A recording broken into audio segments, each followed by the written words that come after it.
Buenas a todos y bienvenidos al análisis de la integración económica, las uniones aduaneras.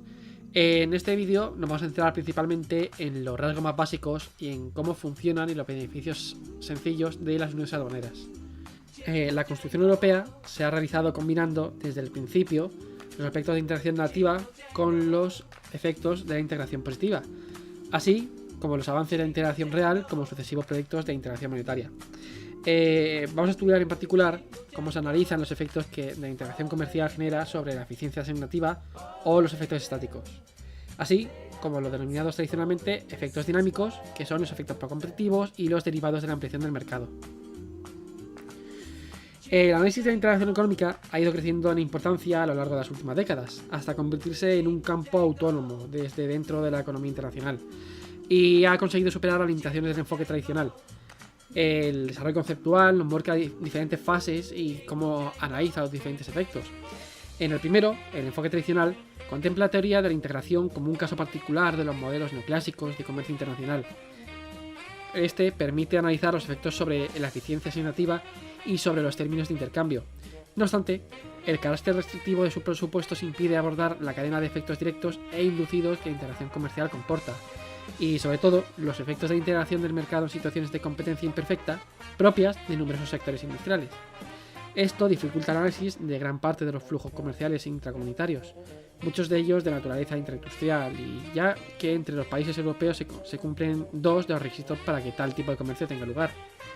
En la segunda fase, la competencia imperfecta, las limitaciones del enfoque tradicional se han superado con la introducción, desde la década de los 80, de los modelos de competencia imperfecta y economías de escala de Hellman y Krugman, los cuales han permitido introducir el efecto competencia y el efecto escala, asociados a cambios en el tamaño de la empresa, y el efecto variedad, cuando el número de las variedades vendidas en cualquier sector cambia.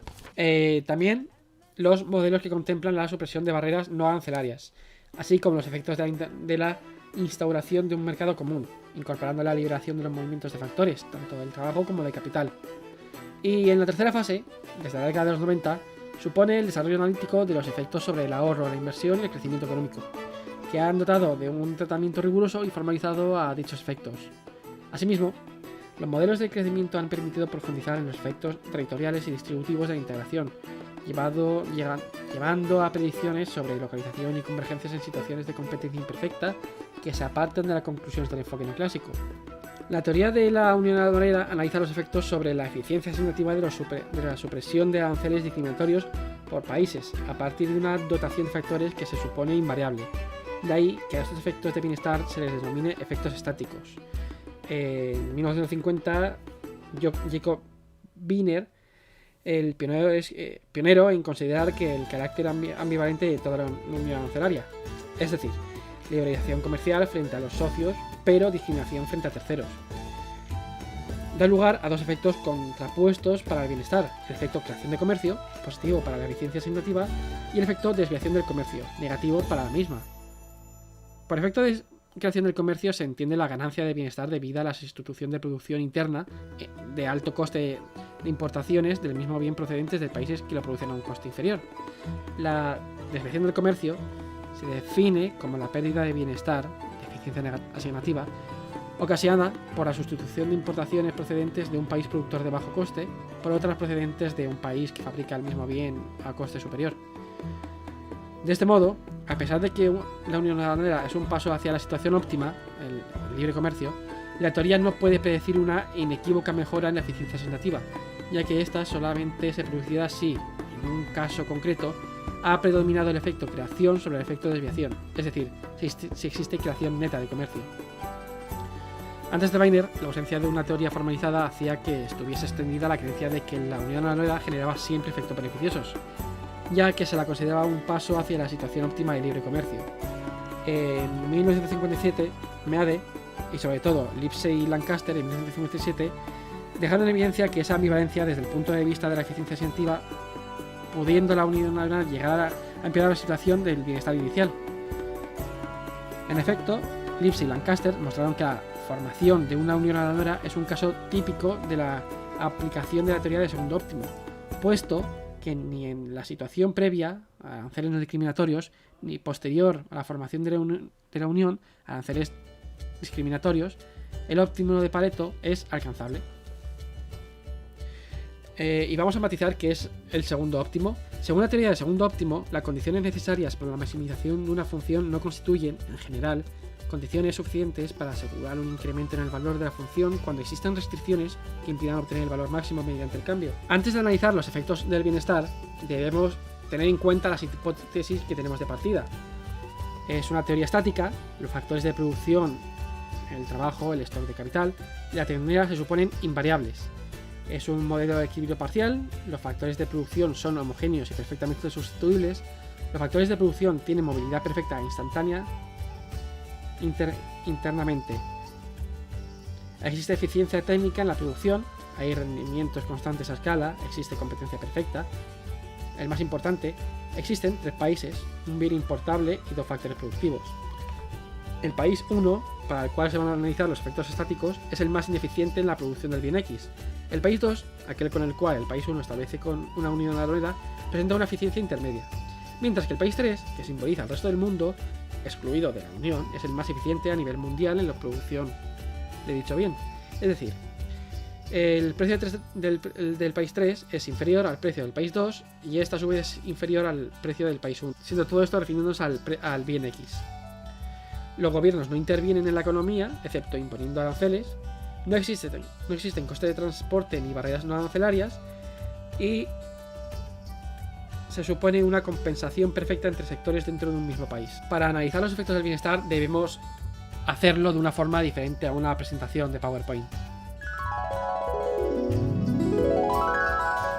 En las abscisas se recogen las variaciones en la producción, consumos y flujos comerciales en respuestas a las modificaciones en los precios relativos ocasionadas por la formación de la unión aduanera, mientras que en las superficies numeradas, los triángulos y los rectángulos, se recogen las repercusiones de dichos cambios comerciales sobre el bienestar del país 1. Con el fin de simplificar el análisis, se supone que el país 1 es un país pequeño, por lo que su demanda de bienes importables es incapaz de alterar los precios mundiales, manteniéndose inalterable su relación de intercambio. Este supuesto de país pequeño se traduce en curvas de oferta del bien X totalmente elásticas, tanto para los proveedores del país 2 como del país 3. Comenzamos con una situación de equilibrio, que corresponde a antes de formarse la unión aduanera. El país 1 imponía un arancel ad valorem de magnitud T a las importaciones del bien X. Puesto que el país 3 es el más eficiente en la producción, dicho bien sería el precio 2 más T es mayor que el precio 3 más T, y por tanto las curvas de oferta de importaciones relevantes para los consumidores del país 1 será S'3, por lo que estos realizarán la totalidad de importaciones de dicho bien del proveedor 3, en cuantías Q1, Q2. El precio interno será P3 más T. Después se forma la unión aduanera entre el país 1 y el país 2. Esto altera el equilibrio inicial hasta alcanzar las modificaciones en los precios, cambios en la producción, el consumo y los volúmenes comerciados en el país 1. Ahora los consumidores comprarán los precios de los bienes procedentes del 2 respecto a los del 3, dado que los precios son inferiores. En la tercera situación, los efectos del bienestar para el país 1, los frutos de los cambios en la producción, consumo y volúmenes comerciales son: los consumidores, al reducirse el precio interno, experimentan una ganancia de excelencia del consumidor, representada por las superficies 1, 2, 3 y 4.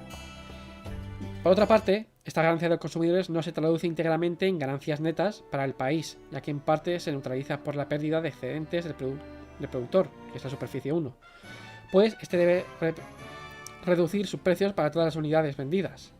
Y por último lado, la superficie 3 tampoco es ganancia neta, ya que constituye una parte de los ingresos públicos que, antes de la formación de la unión aduanera, el país 1 percibía en concepto de recaudación arancelaria por las importaciones que realizaba el país 3. El efecto producción supone una ganancia de eficiencia porque el país 1, productor de alto coste, representado por su curva de oferta S, se desespecializa en la producción de dicho bien en favor del país 2, que goza de ventaja comparativa en la producción del mismo, ya que su coste es solamente de P2, representando el triángulo 2. La diferencia entre ambos países en los costes de producción en la cuantía Q'1, Q1. El triángulo 4, a su vez, recoge la ganancia en excedentes del consumidor derivada del efecto consumo, es decir, del incremento neto del consumo fruto de la reducción de precios ocasionada por la formación de la unión aduanera. Ambos efectos, que recogen las ganancias totales del bienestar originadas por la creación del comercio, deben compararse con las pérdidas que para el país supone la desviación del comercio, el rectángulo 5. En efecto, las importaciones que antes de la Unión se realizaban del país 3 generaban unos ingresos arancelarios de magnitud 3 y 5, los cuales ahora se pierden completamente. La superficie 3 no es pérdida neta porque se compensa con un menor precio para los consumidores del país 1, pero la superficie 5 no se compensa con ganancia para los otros agentes. Anteriormente eran ingresos arancelarios, ya que los productores del país 3, el más eficiente, solamente reclamaban un precio en origen P3. Ahora la superficie es parte del precio que los productores del país 2 exigen para cubrir sus costes de producción y suministrar al país 1. Las importaciones Q1 y Q2, por lo que representa para el país 1 una transferencia real de recursos hacia país 2, tanto más elevada cuanto mayor sea la diferencia de costes de producción P2 menos P3. Muchas gracias.